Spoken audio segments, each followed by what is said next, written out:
Je vous salue, fidèles téléspectateurs de la RTVIA, de partout où vous nous suivez, de Kinshasa, Brazzaville. Bienvenue à ces nouveaux numéros des Amis de Jésus, une émission de l'école de dimanche qui passe tous les samedis à 12h30 et les dimanches en rediffusion à 16h30. Nos amis qui nous ont toujours accompagnés sont là avec moi sur ces plateaux. Je vous salue, chers amis. Bonjour. Que le Seigneur vous bénisse. Amen. Place à la présentation qui a les micros là. Allons-y. Je m'appelle Moulengi David. Je suis de la juridiction de Kindele. Les suivants. Je m'appelle Josué Labion, je suis de la juridiction de Lemba 1. Lemba 1, oui. Je m'appelle Sharon Afoussoui, je suis de la juridiction de Lemba 1. Sharon, après Sharon. Je m'appelle Goshen Ngandou, je suis de la juridiction de Limete. Oui, la rangée de derrière. Je réponds au nom de Paul Kaleng, je suis de la juridiction de Lemba 1. Lemba 1. En passant, je voudrais aussi saluer le directeur Jean-Marc et tous les moniteurs. Et tous les moniteurs. Le suivant. Alors, je réponds au nom de Christine Galula de la juridiction de Matete. Oui. Je réponds au nom de Gaël Ben de la juridiction de Ngaba 1.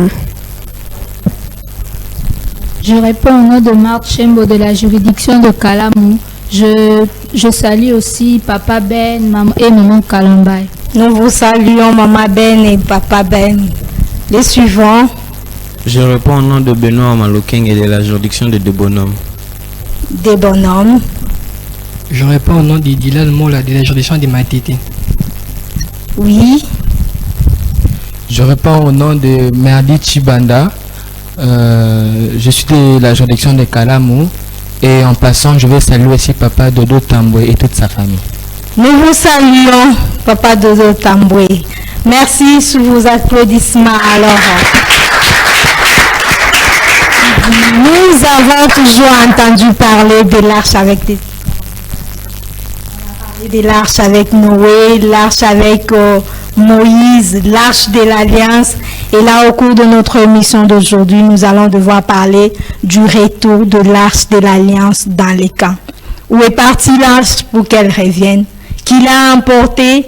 Pourquoi a-t-elle été emportée? Quel effet son retour avait produit? Ce sont là tant de questions auxquelles nous tenterons d'apporter des réponses tout au long du temps qui nous est imparti. Les amis, vous êtes prêts pour notre balade? Alors, sous vos applaudissements, c'est donc parti. Déjà, pouvons-nous savoir c'est quoi l'arche? Son origine, d'où tire-t-elle son origine, l'arche? Oui, Paul. C'est quoi l'arche? Et surtout l'arche de l'Alliance dont il est question aujourd'hui. Moi, je dirais que l'arche est une pièce dans laquelle il y a les 10 tables, les 10 commandements. Dans lesquels se trouvaient les 10 commandements. Asoufoui, c'est quoi l'arche? Oui, le micro de devant est là. L'arche est l'habitation terrestre de Dieu. L'arche, l'habitation terrestre de Dieu, je ne comprends toujours pas. Oui, Goshen. Je dirais que l'arche, c'était un coffre où étaient les tables de la loi. Coffre dans lequel se trouvaient les tables de la loi. Je souhaite. Pour appuyer sur ce que Goshen vient de dire, je dirais que l'arche était un coffre sur lequel reposaient les tables de la loi qui est la parole de Dieu. Qui est la parole de Dieu? Je vais à la deuxième rangée chez les Yaya. Marthe, tu nous dis quoi?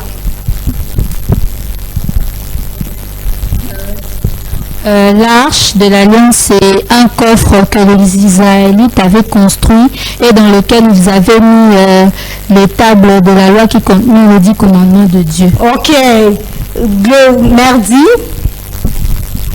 Oui, ce que moi j'allais dire est que l'arche, comme était un coffre, Oui. et comme tout autre coffre, il y avait des parties. Ouais. Et ce qu'il y a à retenir, c'est qu'il y avait la partie la plus sacrée, c'était le propitiatoire, Oui. où étaient gardés les 10 commandements. Oui, il y avait les 10 commandements. Christian V, tu nous dis quoi par rapport à l'arche de l'Alliance? Puis Gaël, tu reprends le micro. Je dirais l'arche, c'était subdivisée en plusieurs parties, comme vient de le dire Merdi. Oui. Mais la partie la plus sacrée, c'était le propitiatoire, où le chérubin déposait leurs ailes. Oui. C'est là qui était considéré comme la demeure de Dieu. Comme la demeure de Dieu. Donc, Assoufouye avait raison. Oui, Gaël, tu nous dis quoi?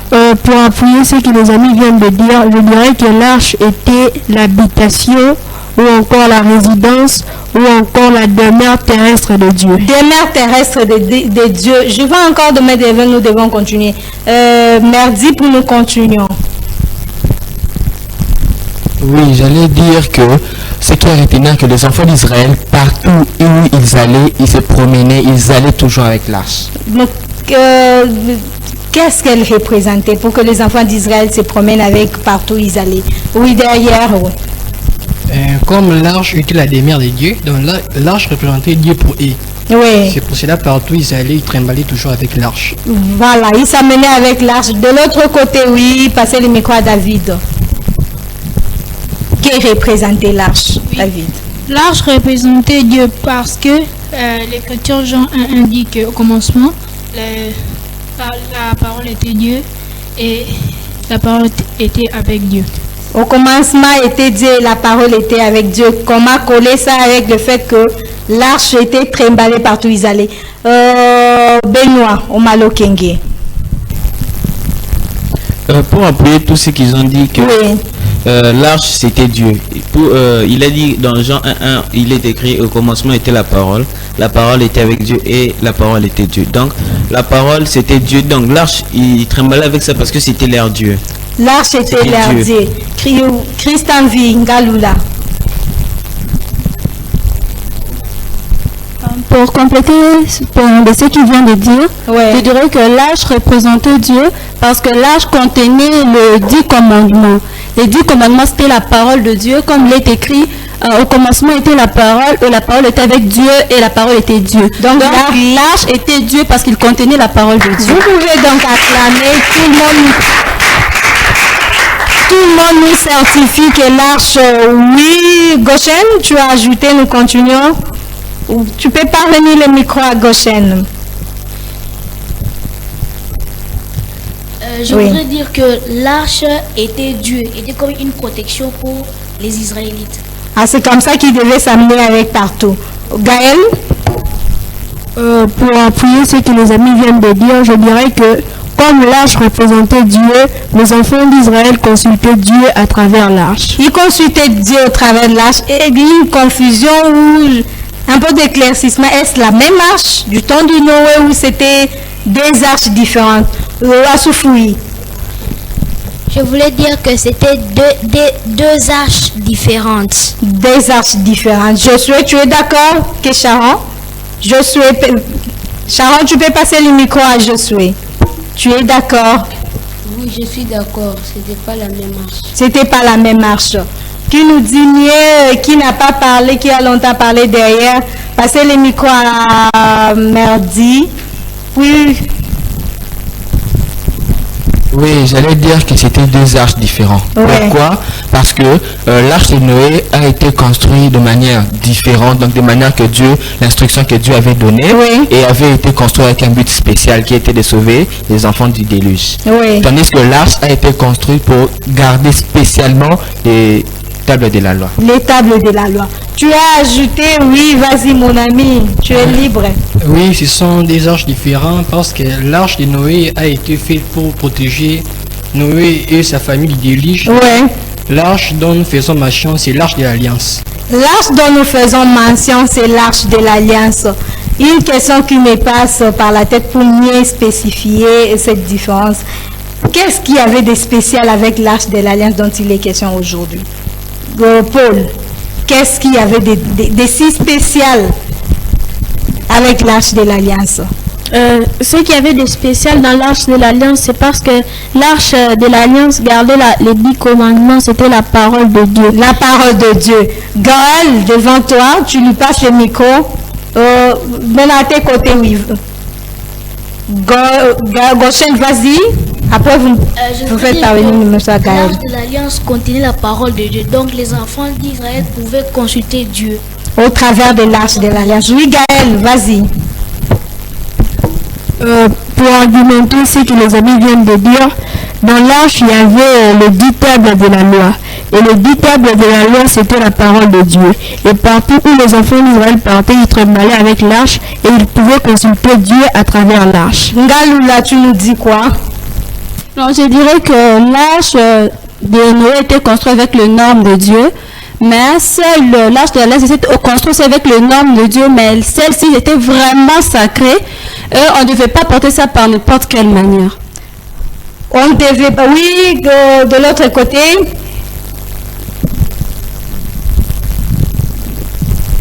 Oui, ce que j'avais à dire, c'est que la particularité de l'arche de l'Alliance était que c'était une arche donnée selon Dieu, selon que Dieu voulait qu'on puisse le faire. Il était spécialement pris soin par des gens que Dieu avait destinés, et c'était tellement sacré qu'il y avait un groupe de gens qui avaient voulu, que Dieu a voulu pour qu'ils puissent garder.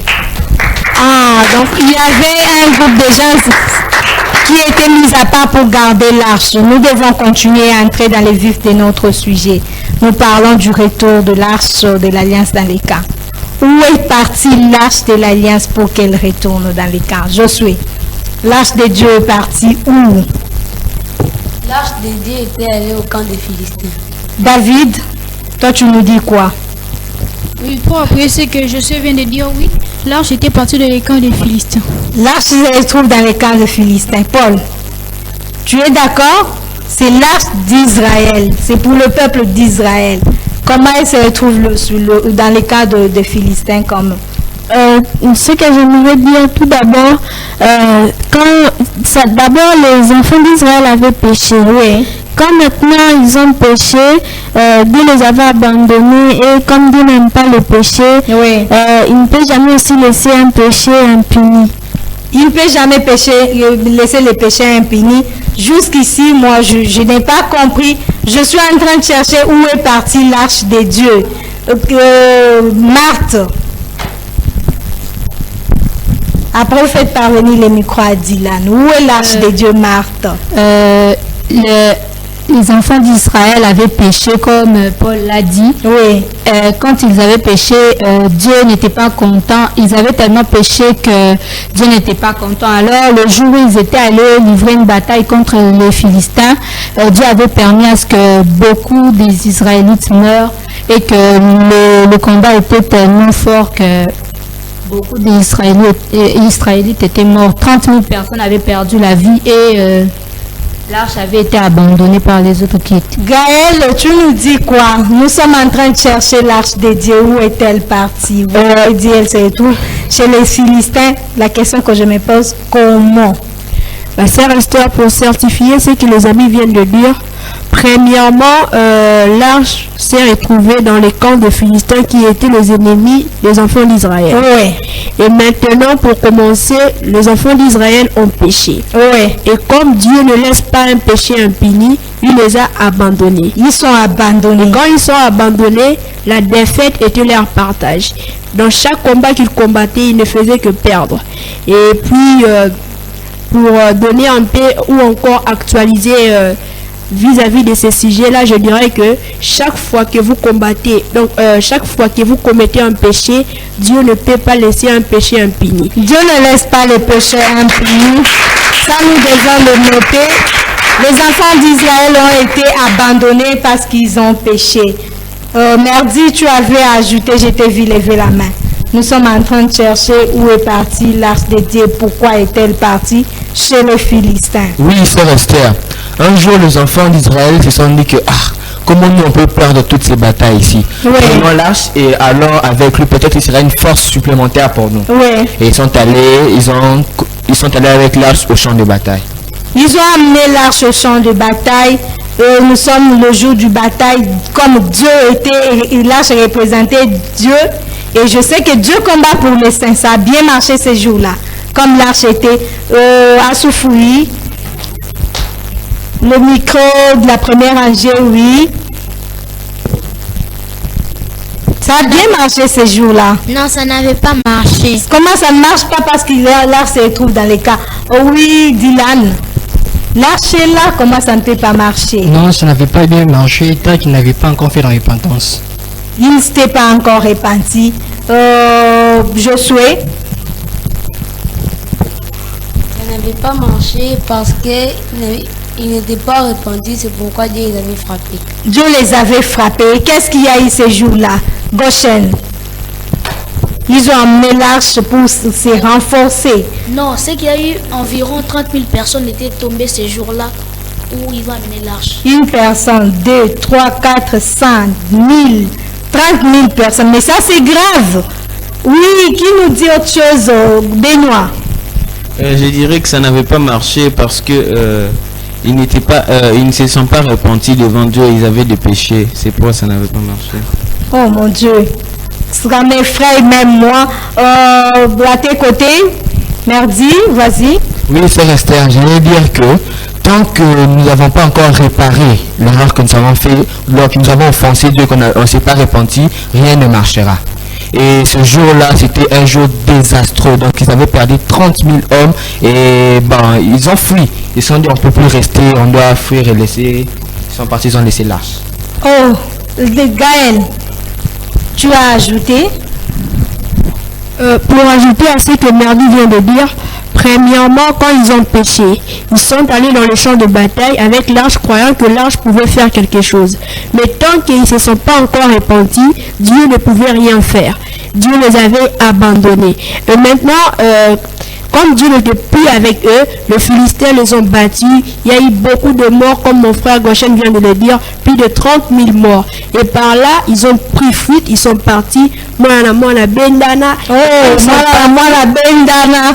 Ils ont laissé l'arche. Et puis, je crois que par là, les Philistins ont pris l'arche. Ah, c'est à partir de là que les Philistins ont pris l'arche. L'arche se trouve avec les Philistins chez eux. Oh, cette fois-ci, les Philistins seront doublement forts. Ils ont pris, ils ont contemplé l'arche. Qu'est-ce qu'ils ont fait de l'arche, en fait? C'est un détail important à connaître. Dylan, qu'est-ce que les Philistins ont fait de l'arche? Après avoir pris l'arche, les Philistins l'amenèrent dans une de leurs villes appelée Asdod. Oui. Et arrivé là-bas, ils placèrent l'arche devant leur Dieu d'avant. Oui, vas-y, tu as ajouté, Merdi a ajouté. Oui, j'allais dire, c'est Esther, que lorsque les enfants d'Israël se sont enfuis et qu'ils ont laissé l'arche, les Philistins ont pris l'arche avec l'idée que ça va bénéficier en leur faveur, donc ça va multiplier leur force. Ça va multiplier leur force. C'est ce que je dis, je ne me suis pas trompée. Là, se retrouve avec les Philistins. Ils auront doublement la force de l'arche et leur force naturelle. Oui, Gaël a parlé récemment, Christian V.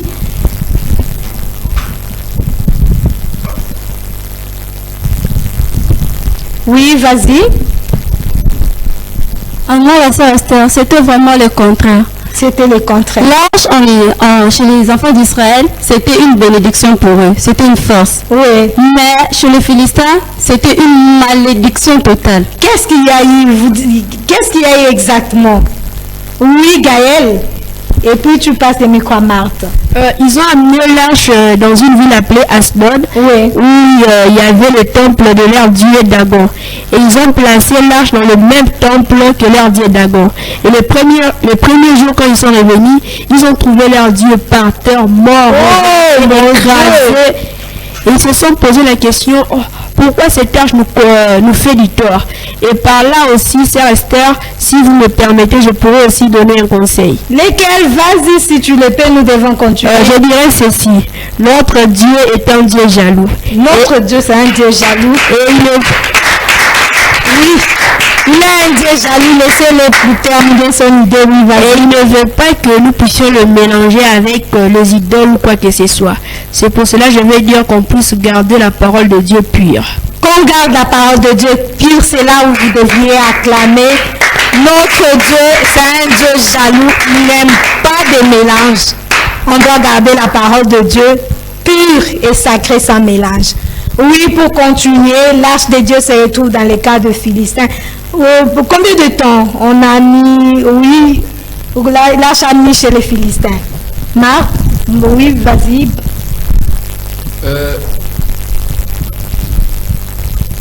Marteau. L'arche avait fait 3 mois chez les Philistins.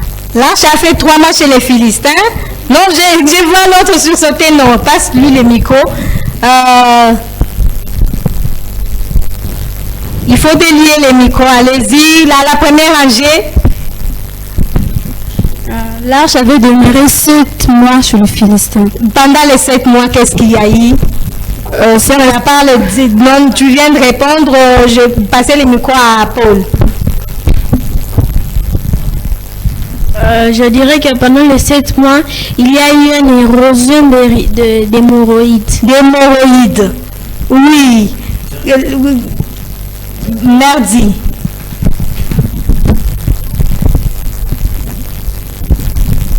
Oui, sœur Esther, tel que les autres l'ont dit, pendant ces 7 mois-là, ils ont souffert terrible. Tous les avaient envoyé des plaies, des maladies comme l'hémorroïde, comme il vient de citer. Et par là, on peut comparer aux 10 plaies que Jésus avait envoyées aux Égyptiens. Ah, le 10 plaies que donc les Philistins ont souffert. Oui, ils ont c'était pas leur héritage. C'est normal qu'ils souffrent. Qui a ajouté, Gaël? 7 mois de souffrance, 7 mois d'hémorroïdes, 7 mois de plaies. Pas facile. Et ils ont pensé que l'arche serait bénéficiaire pour eux. Or, au contraire, c'était vraiment une malédiction pour eux. Ils ont souffert de beaucoup de peines, de beaucoup de plaines. Et aussi, il y a eu des maladies telles que des hémorroïdes. Ils ont réellement souffert. Ils ont réellement souffert. Ça, c'est du côté des Philistins, je me dis. Mais l'arche s'est trouvée en Israël. Est-ce qu'on peut comprendre, y a-t-il eu des conséquences du fait que l'arche soit emportée par les Philistins? Qu'est-ce qu'il y a eu fait? Ces vides-là a créé quoi côté Israël? Josué. Après, vous me passez le micro à David. Oui, Israël, quand l'arche était allée, il y avait eu la désolation parce qu'ils avaient vu qu'ils n'ont plus de Dieu, leur Dieu était parti. Leur Dieu était parti. David. Parce que quand l'arche était partie dans le cas des Philistins, donc Israël se sentait sans Dieu, donc ils étaient dans la désolation, ils se sentaient perdus. Ils se sentaient perdus. Le Goshen demande le micro. Moi, je dirais que pendant l'absence de l'arche, le peuple israélite était dans la désolation. Une désolation. Donc vraiment sans Dieu. Sans Dieu. Parce que l'arche qui représentait Dieu était parti. Marthe. Sœur Esther, il y avait une autre conséquence. Laquelle?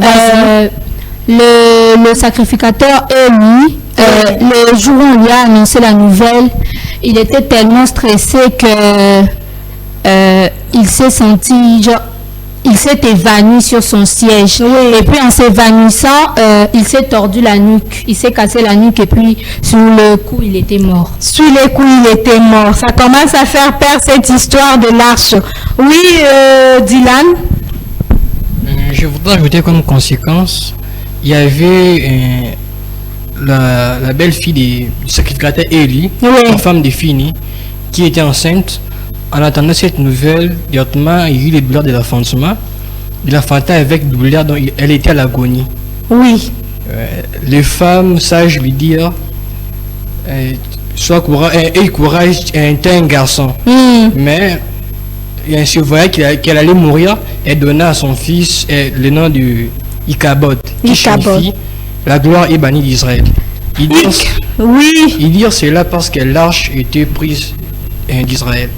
L'arche était prise et le fils reçoit le nom de Ichabod.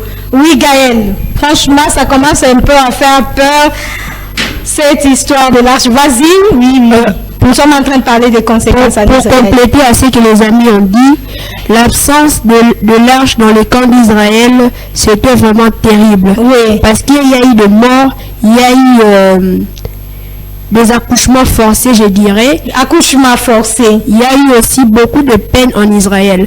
Le peuple israélite s'est senti sans Dieu en désolation. En désolation, d'où le nom de qui l'a dit là, le Ichabod. Ichabod, qui signifie la gloire est bannie. La gloire est bannie d'Israël. Oui, nous continuons avec notre sujet. Mardi, tu as ajouté la gloire est bannie d'Israël. Comment Israël va s'en sortir? Oui, j'allais compléter ce que mon frère Dylan venait de dire. Le nom Ichabod signifie la gloire est bannie d'Israël. Beaucoup de gens peuvent se demander pourquoi la gloire était bannie d'Israël. Pourquoi? Parce que Dieu était dans l'arche. Ouais. Et Dieu lui-même étant gloire, il n'était plus là. Parce qu'il était pris par les Philistins. Donc il n'y avait plus de gloire, ils étaient dans la désolation totale. Une désolation totale parce que l'arche qui représentait Dieu n'était plus là. Quand nous n'avons pas Dieu, nous devons être dans la désolation. Et tout ça, si je me rappelle bien, c'était à cause du péché. Du péché et surtout les péchés non confessés. Ça doit nous interpeller, nous, de toujours revenir au pied de Dieu et demander pardon, nous repentir parce que voilà, sinon Ichabod comme Israël. Nous continuons, j'ai vu Paul, c'était Paul qui a levé la main ou Christ en vie. C'est vraiment nécessaire la repentance. Si c'était repenti, peut-être tout cela ne serait pas arrivé. Vous êtes d'accord avec moi? Oui, sœur Esther. Si la repentance a été faite, tout cela, tout ce mort n'allait pas y arriver. À l'absence de l'arche dans le camp, Israël était resté vraiment dans la désolation. Vous pouvez vous imaginer quand vous êtes perdu de prier, donc il n'y a plus Dieu dans les camps, comment tu vas te sentir? Si tu es perdu de prier, de ne plus aller à l'église, comment vas-tu te sentir?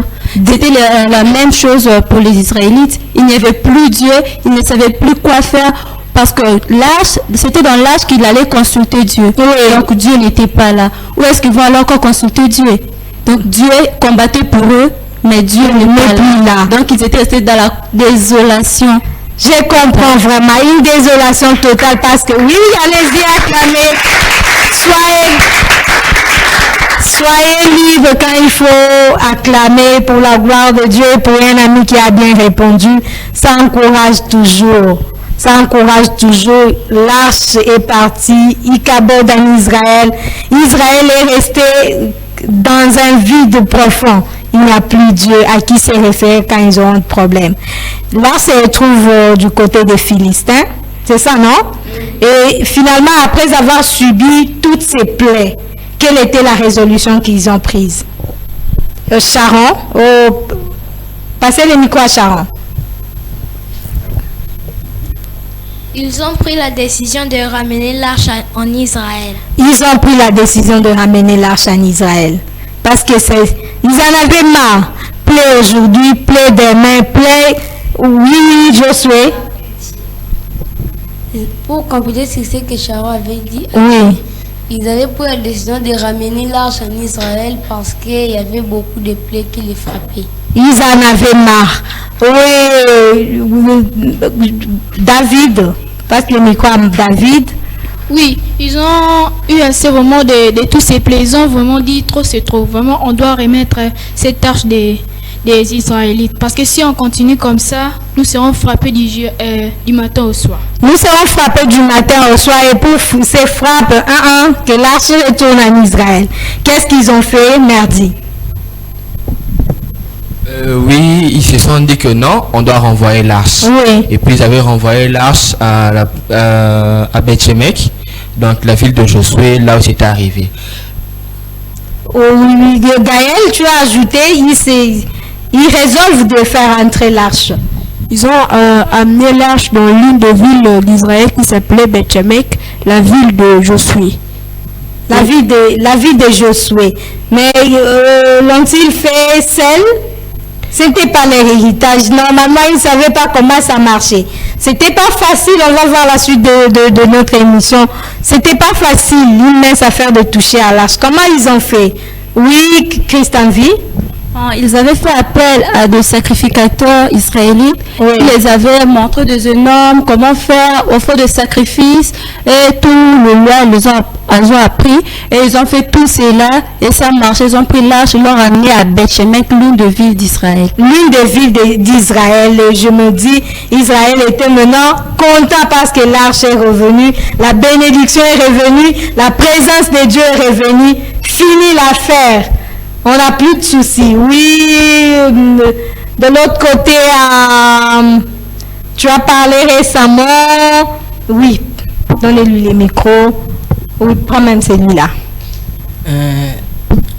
L'affaire n'était pas réglée. Comment ça? L'arche est revenue en Israël? Dès le premier jour que l'arche a été entrée, il y avait eu mort de 70 hommes.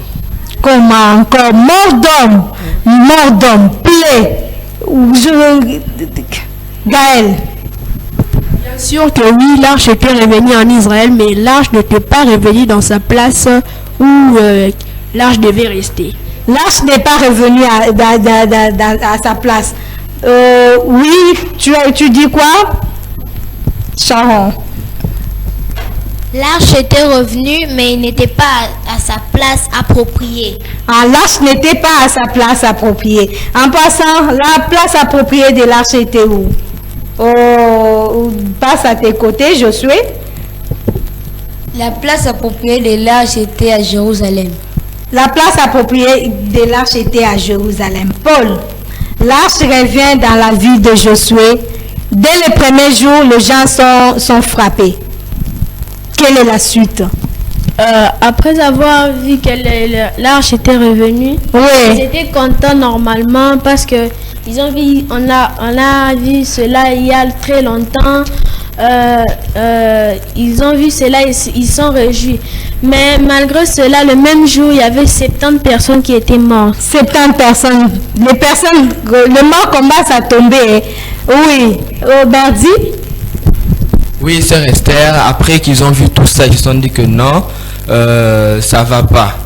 On doit essayer renvoyer l'arche dans l'autre ville. Ils ont fait appel à qui maintenant? Ils ont fait appel à la ville de Yarim. Oui, ils font appel à une autre ville alors. Oui. Qui complète, oui, David? Ils se sont dit de partir dans une autre ville qui s'appelait Kirjat Jarim. Kirjat Jarim. Ils ont ramené l'arche là. Oui. Et comment ça a été dans cette ville-là? Ils ont été... Si de l'autre côté c'était 70 personnes, je m'imagine peut-être là c'était le double. 140. Ah mais c'est ça, non, avec l'arche, il faut avoir peur. Oui, tu as répondu récemment. Paul a répondu?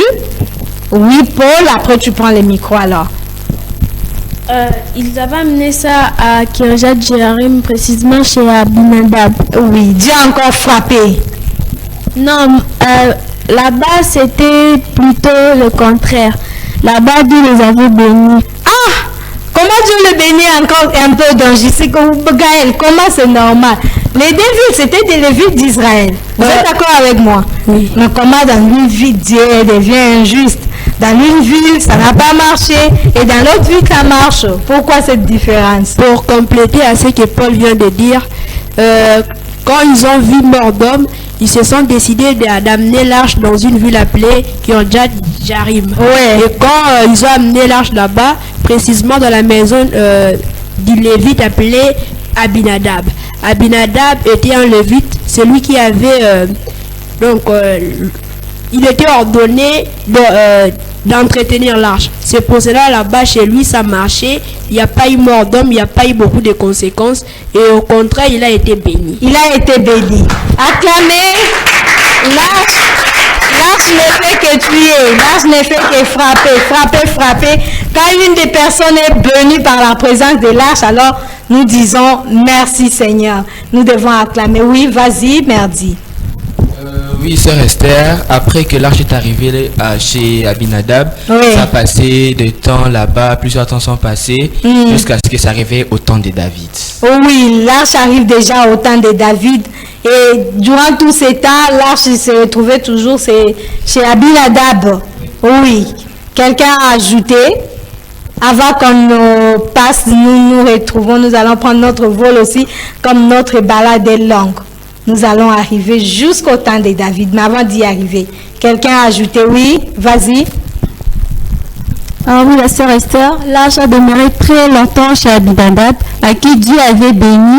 Et ça a passé de temps, jusqu'à ce que des Samuel ont passé, des Saoul ont passé, et jusqu'à maintenant, nous sommes au temps du roi David. Jusqu'au temps du roi David. Nous prenons aussi notre vol jusqu'au temps de David. Quelle est la décision que David a prise par rapport à l'arche? Paul? Quand quelqu'un a répondu il y a longtemps, faites-moi savoir. Par moment, on oublie. Vas-y. David a décidé de ramener l'arche à Jérusalem. David se décide d'amener l'arche à Jérusalem. Oui. Goshen, c'est Goshen qui a besoin du micro.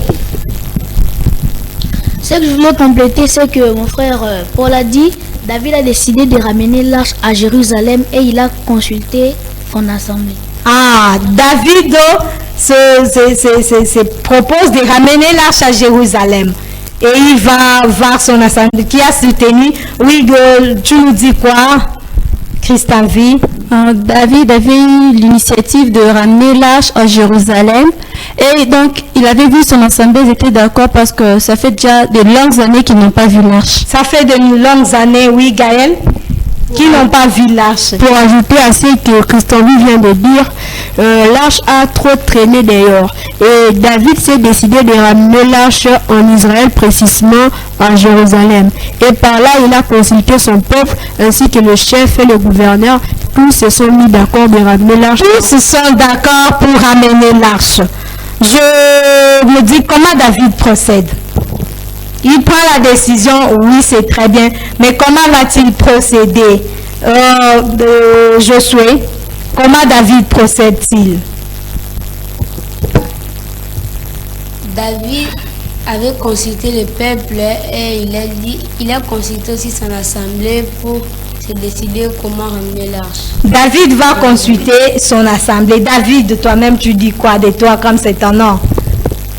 Eh bien, le roi David lui-même, il a dit qu'il a d'abord quitté Jérusalem pour aller jusqu'à Kirjat Jarim. Et là, il est arrivé à la maison d'Aminadab. Et là, il a pris un chariot de bœuf et il a placé un panier tout neuf. C'est ça, c'est là qu'il a pris. Merdi a complété. Merdi, tu as complété. Et j'allais dire, à compléter à ce que mon ami vient de dire. Oui. Il a consulté son assemblée était tous d'accord. Ils ont quitté et ils sont allés jusqu'à Kirjat Jarim. Oui. Parce qu'ils sont arrivés là-bas. Comme précaution, David avait prévu un chariot de bœuf. Oui, ça, ce sont les dispositions pratiques. Oui, donc. et dans ce chariot de bœuf, il y avait un panier neuf. Un panier dans neuf. lequel ils voulaient mettre l'arche. Un panier neuf dans lequel ils ont mis l'arche. David s'est décidé de ramener l'arche. Oui, Paul. Et puis tu ramènes le micro à Gaël. Non, pas seulement ça. Il a aussi pris 2 fils d'Abinadab qui étaient Uza et Akio, qu'il a placé de part et d'autre de l'arche. Il place le fils d'Abinadab de part et d'autre de l'arche. Qui a complété? Oui, Benoît. L'arche doit revenir en Israël. Comme Paul venait de dire, David a pris un chariot et de bœuf, il a mis de l'arche et il a mis le fils d'Amminadab pour que l'arche puisse rentrer à Jérusalem. Comme il a eu l'approbation de son assemblée, du peuple, comment le peuple était? Était-il dans la joie parce que l'arche devait revenir, l'ambiance du jour. Nous nous retrouvons au jour où l'arche doit revenir. Oui, Sharon? Ils étaient contents. Le peuple est content, oui. Merdi. Oui, j'allais dire après que David avait mis le fils d'Abinadab de part et d'autre de l'arche. Et David et le peuple étaient devant en train de louer Dieu, de chanter et ils étaient en train d'avancer. Ils étaient en train d'avancer, oui. Vas-y. Pour compléter ce que Merdi a dit, on peut actualiser ou imaginer ce qu'ils pouvaient chanter. Comme David pouvait être devant les peuples, il pouvait chanter. Encore David. Au Salema, au Archezoni, au Salema. Il y a un truc comme ça. Merci beaucoup pour cette ambiance. Certainement, ils étaient contents. Parce que David, je le connais, quand il fallait danser pour Dieu, il le faisait de tout son cœur, avec toute son énergie. Oui, le peuple est en train de danser. Salema, Archezongi, est en train d'avancer. Finalement, nous sommes dans cette marche-là. Oui. Et aussi, quand ils étaient dans la joie, ils étaient en train de danser, de chanter, de louer le Seigneur, parce que leur arche était revenue enfin. Ouais. dans son endroit habituel et ils sont arrivés dans la vallée de Naka. Ils sont arrivés dans la vallée de Naka. Nous aussi, nous y arrivons. Nous nous retrouvons dans la vallée de Naka. Oui, tu as ajouté merdi. C'est merdi ou... Vas-y, tu auras le micro. Oui, pendant que le peuple et David est en train de chanter, louer Dieu, ils étaient en train d'avancer jusqu'à ce qu'ils sont arrivés dans la vallée de Nakan. Nous nous retrouvons là aussi. Nous sommes dans cette vallée-là. Qu'est-ce qui est arrivé quand ils sont arrivés à cet endroit-là? Je vois tout le monde lever les mains. Qui prend le micro? Benoît, voilà. Quand ils sont arrivés dans cette vallée, les chariots, le bœuf a trébuché et l'arche a failli tomber. Le bœuf a trébuché et l'arche a failli tomber. Ça s'est penché. L'arche s'est penchée. Est-elle tombée finalement, Gaël? L'arche est-elle tombée? Non, l'arche n'était pas tombée parce que Uza était là. Oui. Avec son bon vouloir, il a tendu sa main et il a voulu redresser l'arche. Uza tend la main, il veut redresser l'arche. Et quand il tend la main, Christian vit, quand Uza tend la main pour vouloir redresser l'arche, qu'est-ce qui arrive? Uza avait tendu sa main sur l'arche, vouloir la redresser. Oui. Et puis quand il a posé sa main sur l'arche, la colère de Dieu s'est enflammée sur lui et Dieu l'a frappé, il est mort. Je vois la technique nous accompagner aussi avec cette belle image. Quand Uza a étendu sa main sur l'arche, la colère de Dieu s'est enflammée. Dieu s'est enflammé et finalement, qu'est-ce qu'il y a eu la suite? Oui. Oui, la colère de Dieu s'est enflammée contre lui et il était tombé sur place, il était mort. Gaël? Oui, Uza était mort et Dieu s'est enflammé contre lui et du coup directement il est parti. Uza est mort. Tu as ajouté? Oui, vas-y Paul. David aussi ayant vu cela, il a dit, bon, comment nous on veut prendre et ramener ça à sa place initiale, des choses de mort nous arrivent encore. Ok.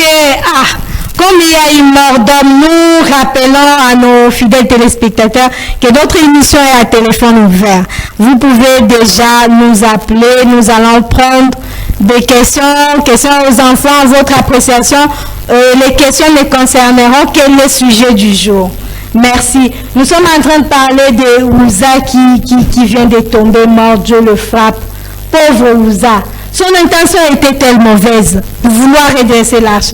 Oui, Becky. Sharon, oui. Non, son intention n'était pas mauvaise. Son intention n'est pas mauvaise. Oui, Josué. Comment trouves-tu l'intention de Uza? L'intention de Uza n'était pas mauvaise parce que lui, sa volonté c'était juste de redresser l'arche afin que l'arche ne puisse pas tomber. Redresser l'arche pour qu'elle ne puisse pas tomber. De l'autre côté, faites parvenir le micro à Goshen. Nous parlons de l'intention de Uza. L'intention de Uza était bonne. Oui. Nous, si nous étions à la place de Uza, nous aurions pu faire la même chose. Nous aurions fait aussi la même chose à la place de Uza. Je me dis, mais pourquoi est-il mort finalement? Où était l'erreur de Uza pour qu'il en soit mort? Lui qui voulait empêcher l'arche de ne pas tomber. David, où était la faute de Uza? Oui. Devait-il laisser l'arche tomber? Oui, l'intention de Uza n'était pas mauvaise. Oui. Sa façon de procéder, c'est ça qui a causé sa perte. Sa façon de procéder, c'est ce qui... Mais il a étendu la main, comme vous l'avez dit. Je prends qu'il Marthe. Uza a étendu sa main et finalement, il fit frapper. Oui, sœur Esther, l'intention d'Uza n'était pas mauvaise. Oui. Une très bonne intention. Il avait l'intention d'aider l'arche. Mais pourquoi Dieu? Ça n'a pas marché. Pourquoi? Ça n'a pas marché parce que on ne peut pas aider Dieu. Dieu ne l'aide pas. Dieu ne l'aide pas. Oui. Qui dit autre chose? Oui, vas-y. Christian vit. Uza est mort parce qu'il n'était pas ordonné à mettre sa main sur l'arche. Il n'était pas ordonné à toucher l'arche. Gaël, pourquoi Uza est-il mort d'après toi? Moi, je dirais que Uza est mort parce que le projet de David de ramener l'arche à Jérusalem, Dieu n'avait pas agréé ce projet-là. C'est pour cela que Uza était mort. Uza est mort parce que Dieu n'agrée pas le projet de David. Benoît ou Merdi? Ouais, ce que je voulais dire, c'est que pourquoi Uza était mort. Uza était mort parce que, on peut dire, dès son enfance, il était habitué avec l'arche. Ouais. Il était là avec l'arche, même il pouvait même aller lui toucher. À l'arche, il s'est retrouvé chez eux. Oui. Oui. Mais vu qu'il était petit, Dieu ne pouvait pas le frapper parce qu'il faisait ça inconsciemment. Mais vu qu'il a grandi et allait toucher l'arche, comme s'il était déjà habitué, mais on ne s'habitue pas avec Dieu. On ne s'habitue pas avec Dieu.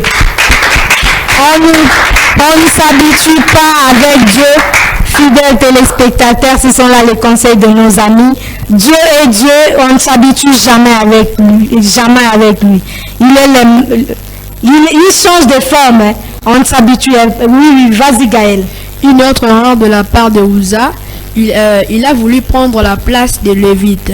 Or, c'était les Lévites qui ont été ordonnés de toucher l'arche et d'entretenir l'arche. Ah, il est mort parce qu'il a pris la place des Lévites. Oui. Oui, Marthe. Je voulais préciser ce que Gaël venait de dire.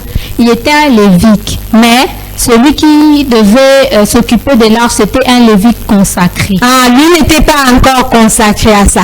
Je crois l'un des enfants, c'est Gaël qui a dit Dieu n'avait pas approuvé le projet de David. Ramener l'arche était un mauvais projet pour que Dieu n'approuve pas. Oui, Paul. Ramener l'arche était-il un mauvais projet? Non, sœur Esther, c'était même un meilleur projet. Mais la façon qu'il a procédé, c'était en dehors de la parole de Dieu. L'arche doit revenir. Ces projets-là est-il mauvais? En quoi est-il mauvais pour Josué?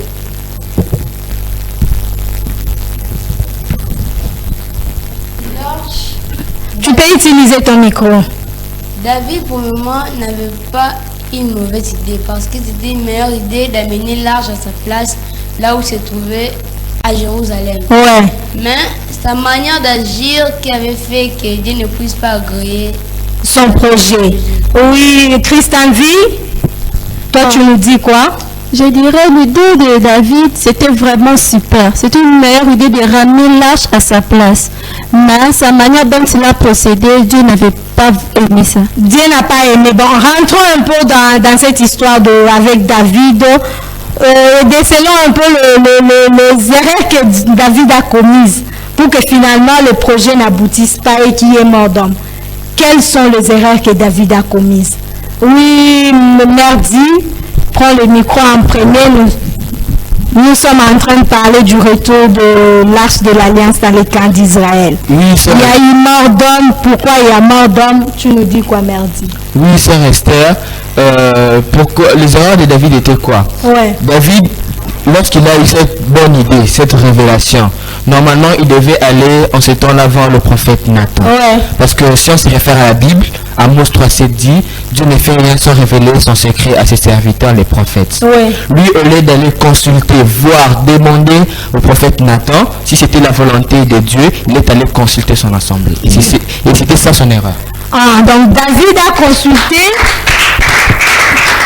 David, au lieu de consulter Nathan, il a plutôt consulté le peuple. C'est la première erreur. Deuxième, qui nous dit prends le micro alors. Goshen.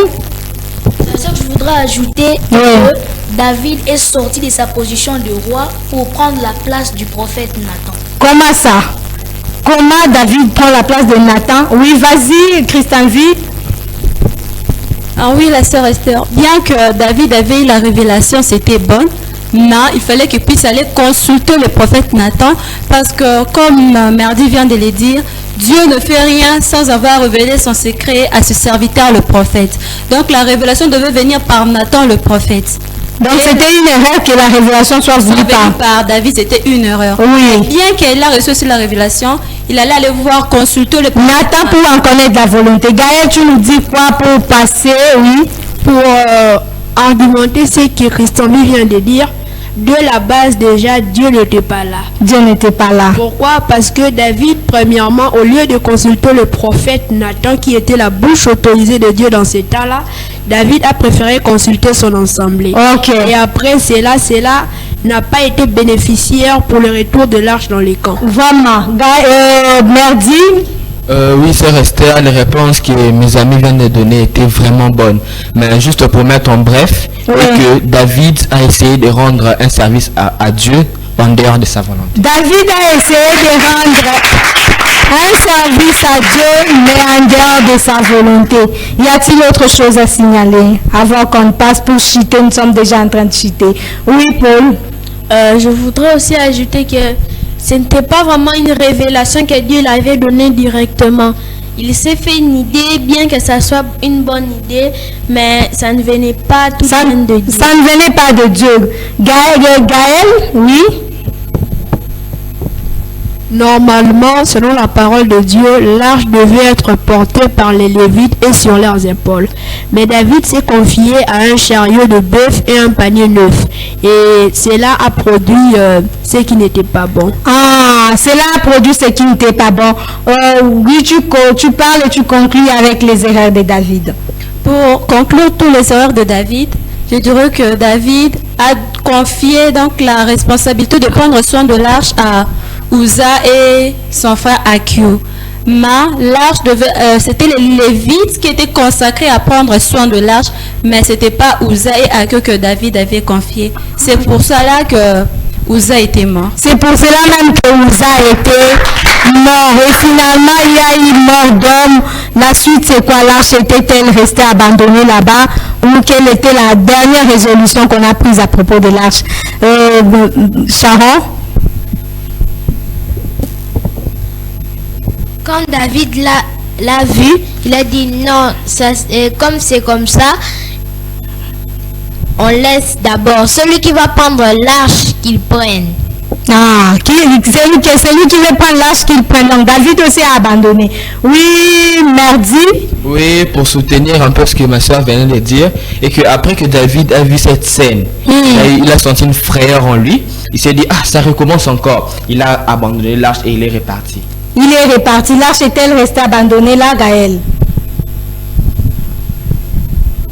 Pour compléter à ce que mon frère Mardi vient de dire, dès que David a vu cet événement-là, il a été terrifié. Et directement, il s'est décidé d'amener l'arche Obed-Edom. Ah, c'est Obed qui prend l'arche et non David. Oui, là se trouve chez Obed, Josué. Oui, et quand l'arche était arrivée chez Obed, Dieu l'avait béni, sa famille et tout.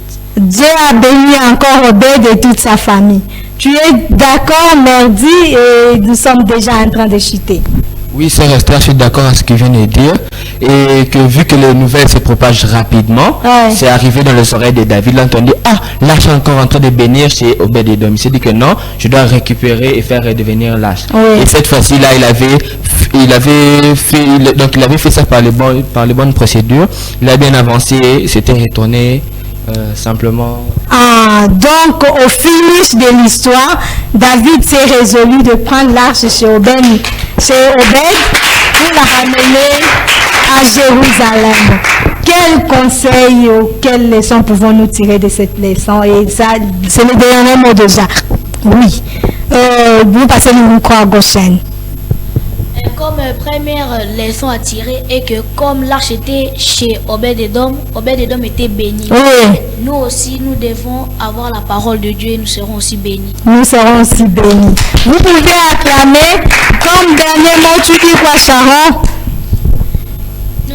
Nous ne devons pas prendre la place d'un autre. Nous ne devons pas prendre la place d'un autre. Uza est mort parce qu'il a pris la place d'un autre.